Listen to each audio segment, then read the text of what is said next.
Beleza. Então, gente, tá? Acho que tá gravando agora, e aí a gente gera o registro da aula, tá bom? Então, a gente, né, vou avançar aqui, tá? E aí, na semana passada, pessoal, a gente estava discutindo um pouco sobre a proposta, né, de algumas empresas aí, tá? No que tange a missão, visão, valores, e aí a gente discutiu um pouco aí, né, a respeito do PTM, né, que é o propósito transformador massivo, ou PMT, né? Nós temos as duas categorias aí, que é o propósito massivo transformador. E aí a gente viu, pessoal, que algumas empresas praticamente elas estão ou deixando de lado aquela ideia que até então a gente tinha um conceito, né, de missão, visão, valores, né? Eles estão deixando um pouco de lado essa proposta de missão, visão e valores e estão passando, né, a aderir ao propósito transformador massivo. Tá? E aí eu dei até um exemplo da Tesla aí para vocês, né? Que a Tesla, como missão, né, ela tinha aí como proposta acelerar a transição para o transporte sustentável, tá? E possui aí como propósito transformador massivo acelerar a transição do mundo para a energia sustentável. Né? Então, ou seja, o foco é muito mais amplo nesse sentido, né? Quando a gente trabalha o propósito transformador massivo. Então, isso é muito comum, gente, principalmente dentro de organizações exponenciais.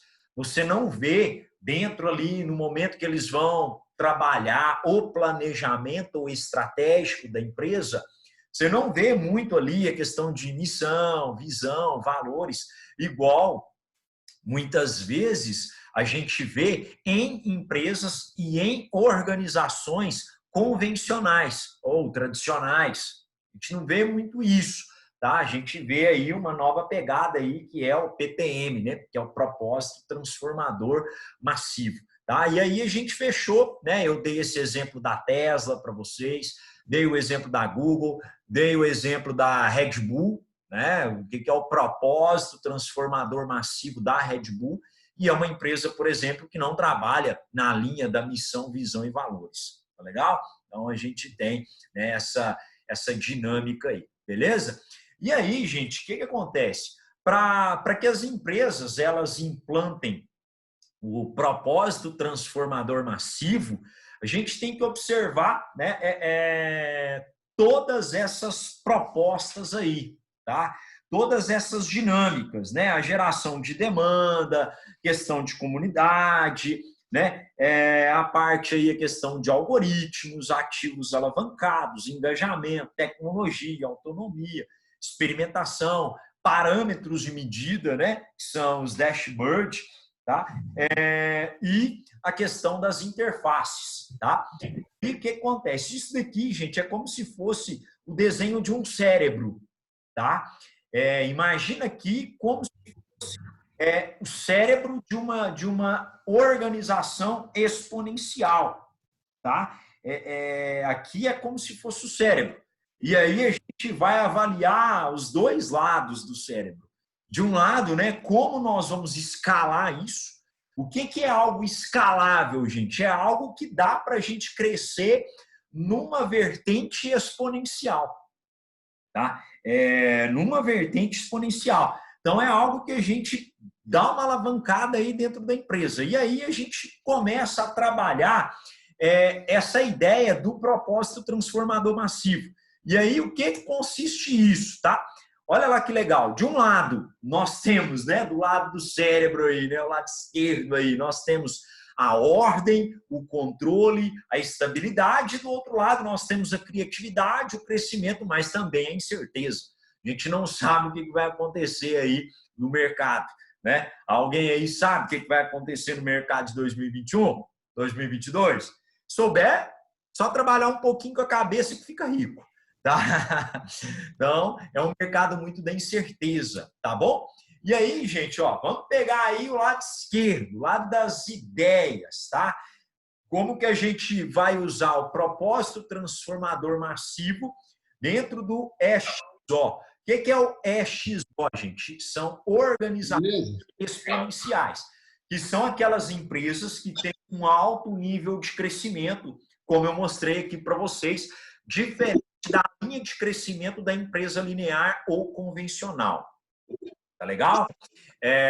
Bom, aí nós temos aí algumas questões. Primeiro, a parte de interface. O que normalmente a empresa faz? Ela vai, né, fazer um processo todo integrado para trabalhar na gestão dos negócios. Tá? Então, no momento que você pensa em sistema, você pensa em integração também. Então, é importante essa interface. Tá? Dashboard, né, que são aqueles monitoramentos. Então, ou seja, essas empresas, gente, eles crescem, não é à toa, não. Eles monitoram o tempo todo. Eles medem o tempo todo, tá? Eles medem o tempo todo. Então, a gente tem essa dinâmica da mensuração. Vocês sabem muito bem disso. Vocês já devem ter calejado de ouvir isso, até mesmo porque vocês estão no 8º período. Né? Você só gerencia aquilo que se... Boa noite, boa noite. Boa noite, Rony. Tá?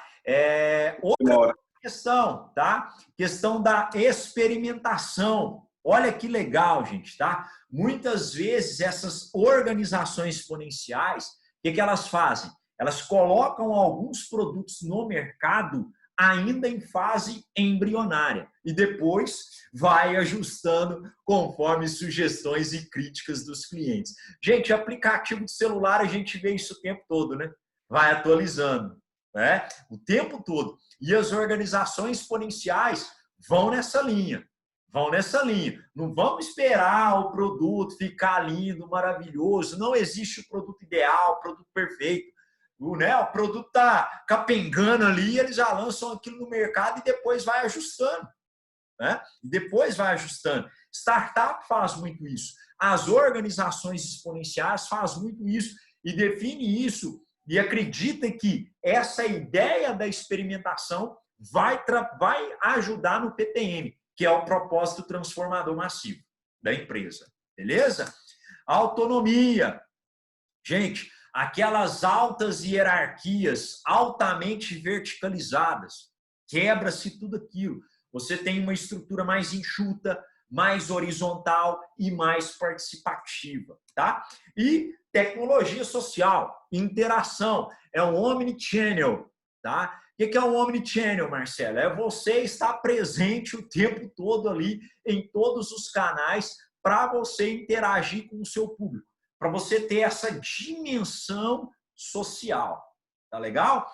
Agora vamos para o lado direito, tá? Lado direito agora do cérebro aqui, das organizações exponenciais que trabalham, né, com o propósito transformador massivo. As demandas, né? E aí, olha que legal, tá? Essas empresas, normalmente, elas possuem equipes por demanda e por projetos. É muito legal, tá? Normalmente faz contratações de equipes para trabalhar em projetos. Então, você não tem aquelas contratações, essas organizações exponenciais, muitas vezes, elas quebram um pouco disso, tá? Não existe muito aquela figura, né, da contratação convencional. Aliás, a reforma trabalhista aí nos dá essa possibilidade, né, das contratações por demanda, das contratações por projetos. Tá legal? Comunidade. Gente, isso aqui é muito legal, tá? Organizações exponenciais. É interação com a comunidade, é responsabilidade social, tá? Valoriza o fato de estar dentro de uma comunidade, estar inserido dentro de uma comunidade. Tá? Então, por isso que são organizações diferenciadas. Tá? Algoritmos. Lembra muito aqui, eu dei o exemplo aqui do Big Data, né? Onde você tem ali uma capacidade de tratar, analisar e obter informações a partir de uma grande quantidade de dados, e isso daí vai te ajudar na tomada de decisões. Aquilo que vocês sabem, a informação é a matéria-prima para a tomada de decisões, tá? Ativos alavancados, tá? Isso aqui, muito da utilização de recursos baratos. E aí eu citei aqui, por exemplo, o Waze, né? Que praticamente utilizou o quê? De um recurso. Qual recurso? O GPS, que tem dentro do seu celular, né? Que tem dentro do seu celular. Então, né, vamos aproveitar um recurso aqui, né, para a gente dar uma alavancada, tá legal? E a questão do engajamento. São empresas também, gente, que muitas vezes implantam interação, gamificação, no objetivo aí de fidelizar, tá legal? Então, gente, nós temos aqui praticamente os dois lados do cérebro de uma organização exponencial. Deixa eu voltar aqui um pouquinho para vocês verem. Então, tá aí, ó. E em cima dessa, né, dentro desse cérebro da organização exponencial, é onde a gente vê o propósito transformador massivo. E aí, gente, cai por terra aquela dimensão, igual nós falamos aqui o tempo todo. Eu fiz questão de ser bem incisivo na aula passada com vocês em cima disso daqui. Cuidado! Muitas empresas já não estão implantando missão, visão, valores, e sim propósito transformador massivo. Tá? Já é uma dinâmica muito maior. E aí eu dei exemplos de algumas empresas aqui, Google, Red Bull, Tesla, né? Que trabalham aí no propósito transformador massivo. Red Bull fica até nítido, né? Porque quando você entra no site da Red Bull, vai procurar missão, visão, valores, não existe. Né? Eles já descartaram isso. A ideia agora é trabalhar no propósito transformador massivo. Tá legal? E aí, gente, né? Ó, de um lado do cérebro, do outro lado do cérebro. E aí, né? Nós temos outros tipos, né, de estratégia empresarial. E aí a gente desce um pouquinho, né? Desce um pouquinho aí para o lado mais convencional, tá? Nós temos estratégias cooperativas e nós temos estratégias competitivas, tá? E aí nós temos negociação, cooptação, coalizão, ofensiva, defensiva, analítica e reativa. São tipos de estratégia empresarial mais adotadas, mais direcionadas aí para o âmbito mais convencional. Tá legal? É mais, né, convencional aqui, tá legal? E aí, gente, o que acontece? Tá? Dentro dessas estratégias cooperativas, competitivas, cada uma aqui vai ter um perfil diferente. E aí eu vou falar para vocês qual é o perfil aqui de cada uma aqui para vocês entenderem. Tá legal? Então, ó, nas estratégias cooperativas, a primeira delas é aquilo que nós chamamos de estratégia de negociação. O que é isso? É quando a empresa ela faz um acordo com outras empresas para a troca de bens e serviços. Tá? Então, existe esse acordo aí para você fazer, né? Você trabalha aí meio que como um meio de troca e parcerias. Tá?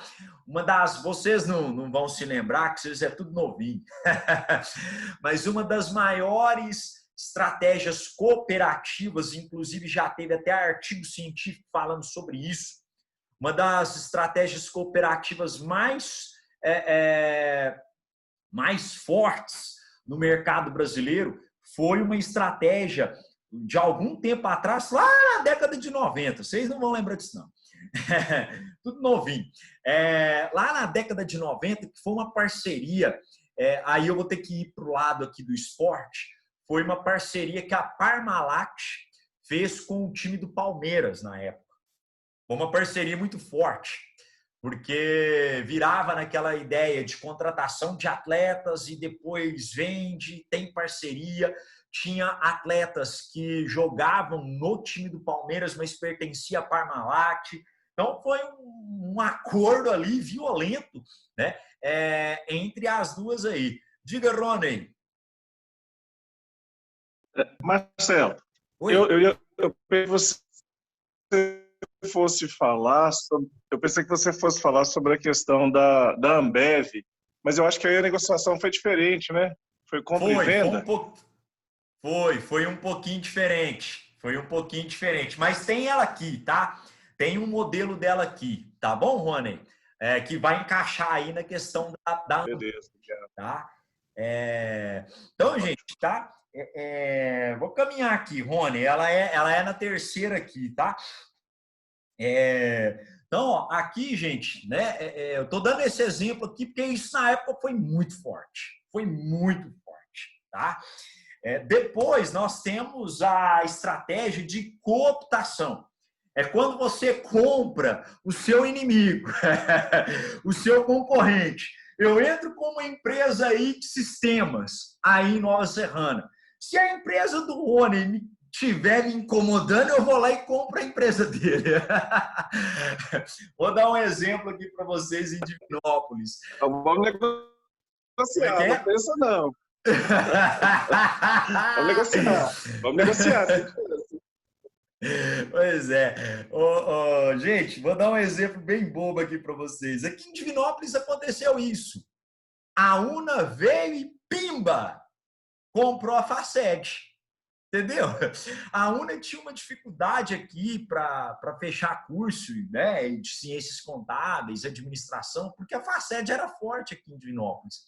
A UNA foi lá e pimba! Comprou a Faced. Entendeu? Então, assim, é uma estratégia, né, também de cooptação. Tá legal?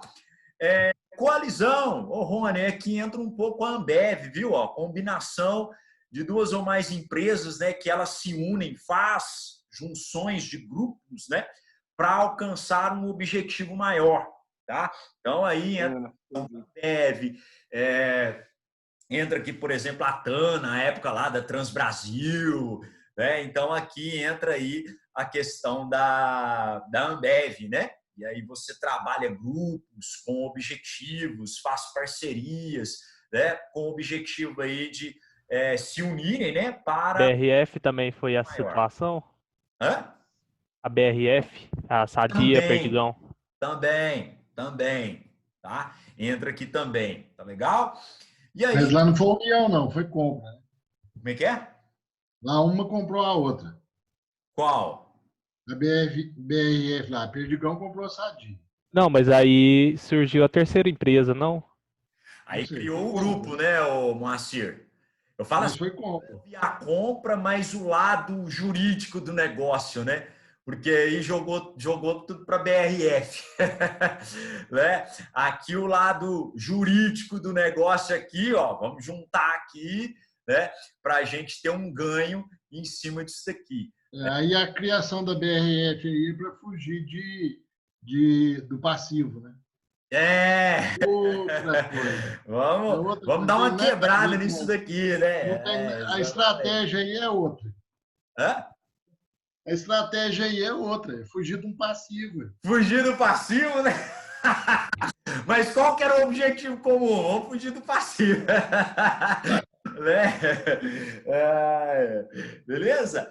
Bom, gente, então nós temos essas daí, né? As cooperativas e nós temos as competitivas, né? Aqui a gente entra numa outra dimensão aqui da estratégia competitiva. Bom, primeiro, a questão da estratégia ofensiva, tá? Você procura, né? São empresas que trabalham com inovação e foca na expansão e assume aí grandes riscos.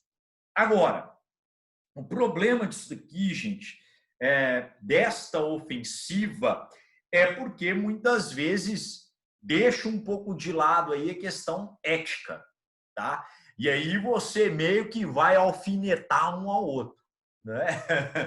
Então, assim, às vezes na luta pela inovação, pela expansão dos negócios, você meio que vai alfinetar um ao outro.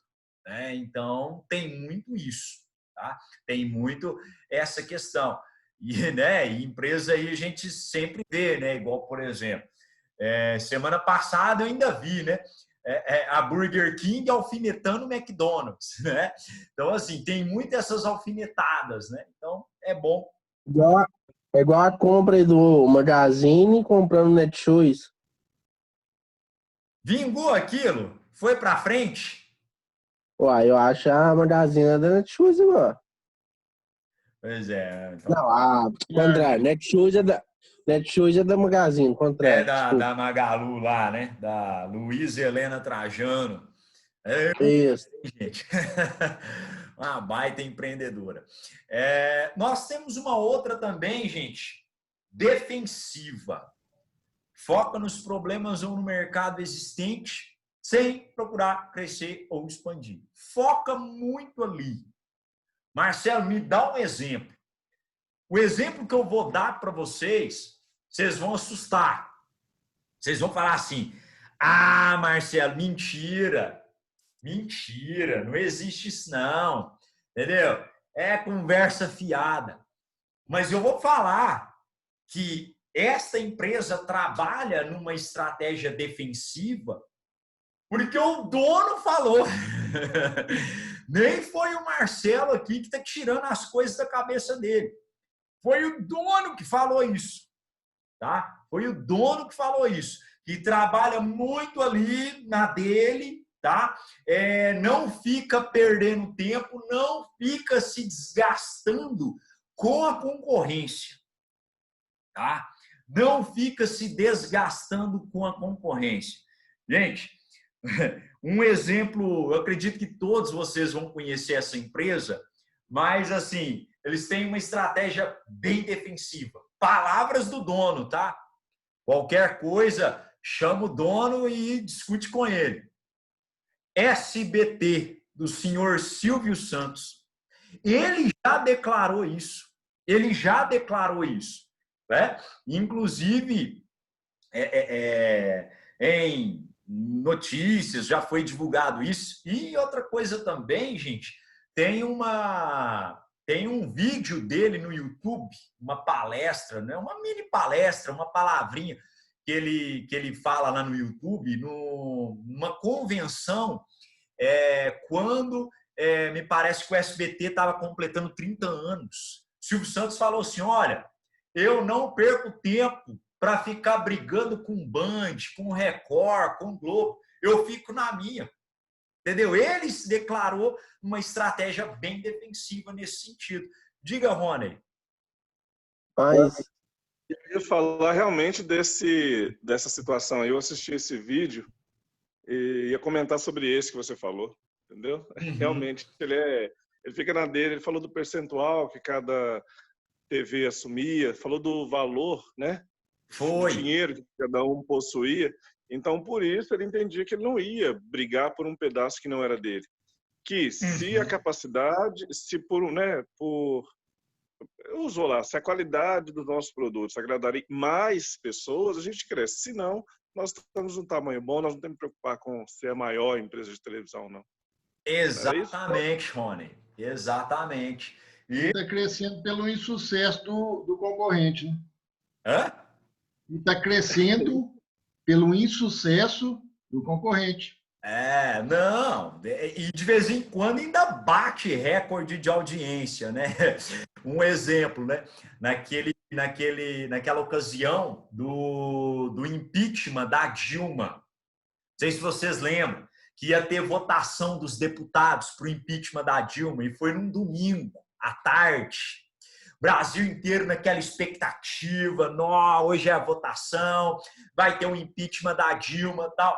E as emissoras de canal aberto, todas praticamente passando o impeachment da Dilma. Assim, a votação dos deputados federais. Imagina, 513 deputados falando. Aí chegam lá e falavam assim: pela minha terra, pelo meu cachorro, pelo meu periquito, o meu voto é sim. E isso começou 2 horas da tarde, foi até 10 horas da noite. Resultado: Silvio Santos manteve o programa da Eliana. Resultado: recorde de audiência. Recorde de audiência. No dia da votação do impeachment da Dilma, Eliana disparado. Por quê? quem tem canal fechado, tudo bem, você tem outras opções de programação. Mas quem não tem, fica ali Globo, SBT, Bandeirantes, Record, né, partiu para o programa da Eliana, porque eles estavam cansados de ver deputado votando. Né? Diga, Felipe. Esses dias, por exemplo, igual aquela... É uma coisa histórica pro SBT, porque muito tempo que eles não transmitiam futebol. Ué.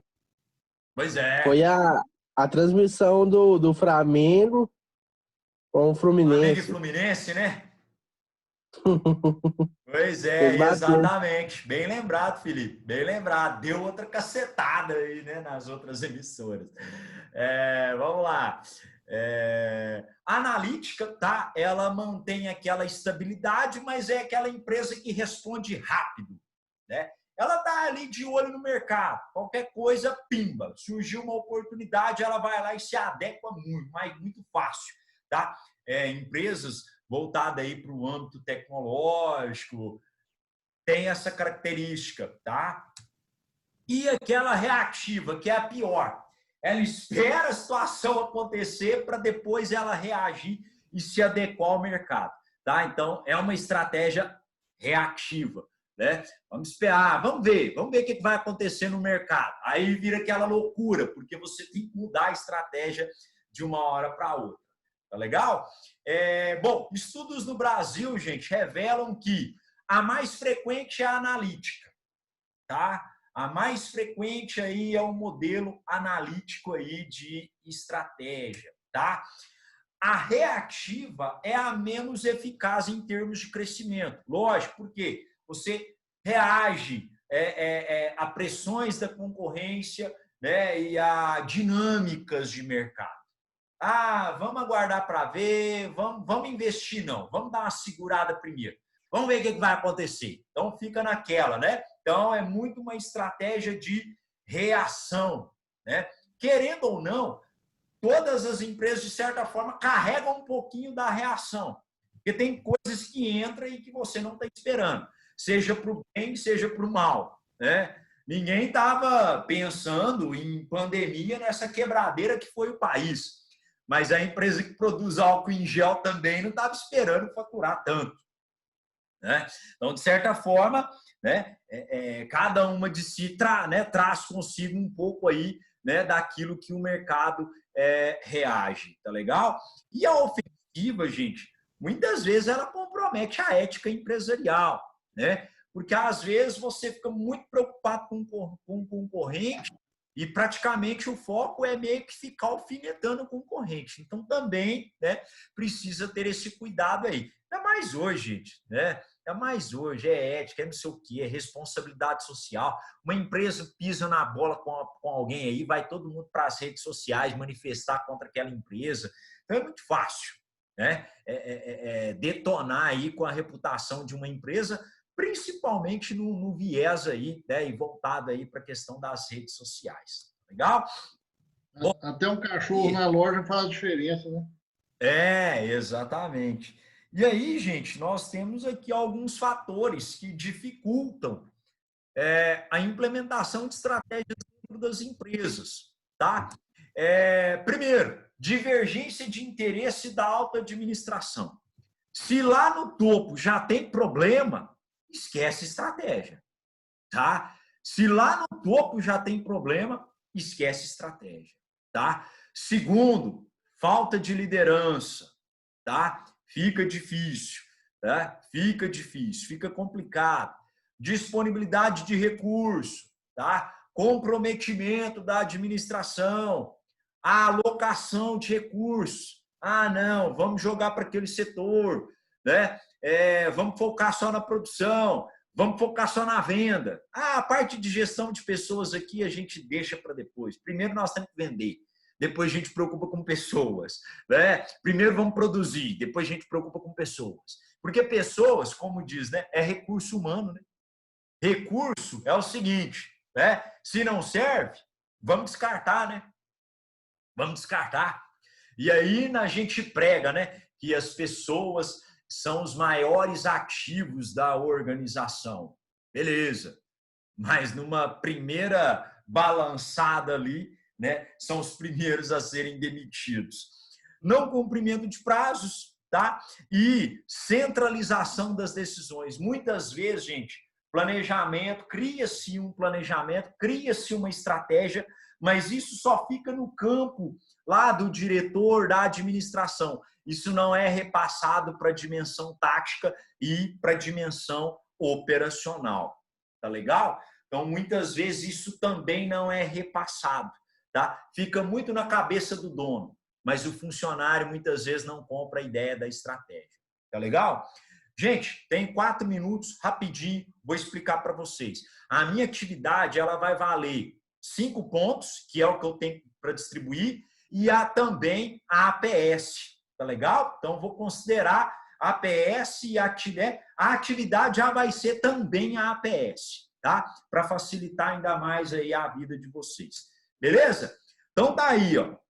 Ela pode ser individual, pode ser em dupla, tá? De 3 ou 4 pessoas, não, tá bom, pessoal? Ou faz individual, faz em dupla, tal. Ela vai ser a APS e também eu vou pontuar os 5 pontos em cima dela, tá? Então, o que vocês vão fazer? Vocês vão trazer para mim, além desses do que eu já citei para vocês, vocês vão trazer para mim um exemplo de cada estratégia aqui. Negociação, a empresa A implanta isso, porque ela faz isso, isso e isso. Então, vocês vão trazer uma de cada. Uma de cada. Legal? Então, vocês vão trazer uma de negociação, uma de cooptação, uma de colisão. Cada uma que eu fui passando aqui, eu fui dando uns exemplos para vocês. Uma de ofensiva, defensiva, analítica e reativa. Tá? Tem vários exemplos na internet. Beleza? Apresentou uma de cada estratégia, o que vocês vão fazer? Tá? Vocês vão pegar uma empresa, pode ser dessas ou pode ser outra, tá? Vocês vão colocar a missão dela e em cima da missão dela vocês vão criar o propósito transformador massivo. Lembra que eu mostrei para vocês aqui da Tesla? Gente, a missão da Tesla é isso. Mas agora a Tesla está deixando a missão de lado e está implantando o propósito transformador massivo.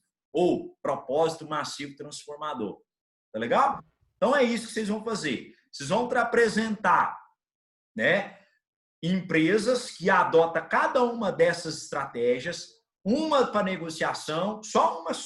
Uma para cooptação, uma para coalizão, uma para ofensiva, uma para defensiva, uma para analítica, uma para reativa. E aí depois você vai escolher uma empresa qualquer, tá? Coloca lá a missão da empresa e em cima da missão você cria o PTN dela. Beleza? Marcelo, tá confuso. Eu dei um exemplo aqui e vou disponibilizar esse slide para vocês. Eu dei o exemplo aqui da Tesla. Eu peguei a missão e converti no propósito transformador massivo. Tá legal? Data de entrega, tá, gente? Vocês vão me entregar isso daqui 2 semanas ainda para frente. Então, vocês têm que mandar no meu e-mail até o dia 3 de setembro.